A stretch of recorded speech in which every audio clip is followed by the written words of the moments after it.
Are you free? Really free? Think about it. Did you choose to click on this video, or was it inevitable, guided by algorithms, past experiences, or some deeper, unseen force? This isn't just a casual question. It's one of the most enduring puzzles in philosophy. A question that has haunted great thinkers and late-night overthinkers alike. Free will. Do we have it? Or is life just a long chain of events over which we have no control? Let's dive deep into this timeless debate, exploring determinism, libertarianism, and compatibilism. 3 competing theories that might just blow your mind. What does it even mean to will something? Friedrich Nietzsche had a fascinating take. For Nietzsche, the act of willing implies a kind of self-command, a part of us that commands and another that obeys. Picture this. You decide to go to the gym. One part of you issues the command, and another part carries it out. And when you finish your workout, you feel that triumphant sense of unity. The commander and the doer become one. But here's the catch. Are you truly in control of that decision? Or are you just playing out a script written by your biology, upbringing, and environment? Let's start with determinism. The idea that everything from the biggest cosmic events to your choice of breakfast cereal is predetermined. According to determinists, the laws of nature and the initial conditions of the universe set everything into motion. It's like dominoes. One falls, then another, and another, right up to you deciding to watch this video. But here's where it gets tricky. If everything is predetermined, does that mean we're not responsible for our actions? What about moral accountability? Can we really blame a murderer if they were always destined to commit their crime? This is the dark, unsettling heart of hard determinism, which says free will is an illusion. For hard determinists, concepts like personal responsibility and morality are comforting lies. We think we're in control, but in reality, we're puppets of causality. Depressing, isn't it? But wait, what if determinism doesn't completely rule out freedom? Enter soft determinism, also known as compatibilism. This perspective argues that while our actions are influenced by prior causes, our genetics, upbringing, and environment, we're still free as long as we act in accordance with our desires. Think about it. If you wanted to quit your job tomorrow, you could. Sure, your decision might be shaped by financial pressures or societal expectations, but the key idea here is that you're not being forced by external coercion. In a sense, you're free, within the constraints of your circumstances. This is why many psychologists lean towards soft determinism. People are happier and mentally healthier when they perceive themselves as autonomous. Feeling free, even if it's just a perception, can make all the difference. Now, let's flip the script with libertarianism. No, not the political ideology. This is the philosophical belief in true free will. Libertarians argue that our actions are not entirely determined by external causes. In fact, they believe that we have the power to start entirely new causal chains. Imagine this.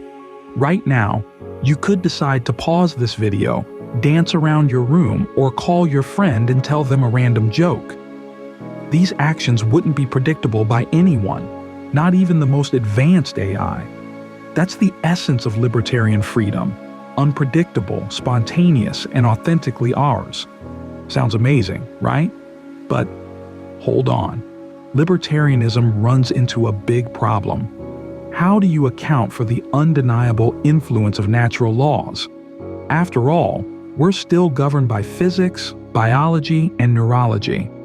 Can we truly claim to be free when so much of what we do is shaped by forces beyond our control?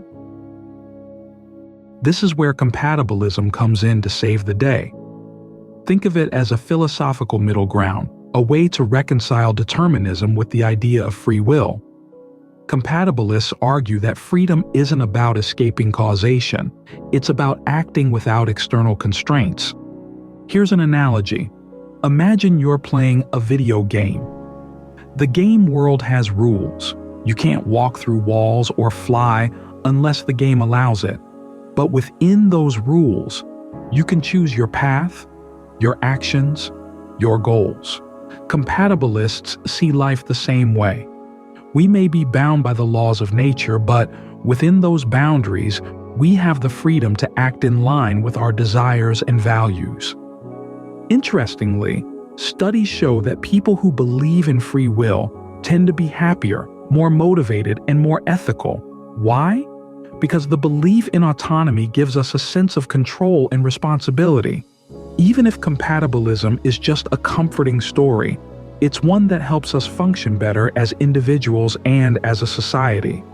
But there's a catch. What if our desires themselves are shaped by forces we can't control? Is the very act of choosing influenced by hidden factors, our upbringing, our culture, even our brain chemistry? This brings us to the big question. Does it matter if free will is an illusion?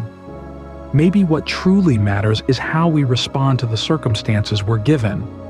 As existentialist philosopher Jean-Paul Sartre once said, "Freedom is what you do with what has been done to you." So here's a thought experiment for you. Even if life is just a series of predetermined dominoes, does that make your choices any less meaningful? Could it be that the meaning of life isn't found in whether we're free, but in how we navigate the illusion of freedom? Philosophers, scientists, and even filmmakers continue to grapple with the implications of free will. Movies like The Minority Report paint a dystopian picture of a world where technology can predict crimes before they happen. But for now, our tools aren't advanced enough to accurately predict human behavior. Maybe that's a blessing.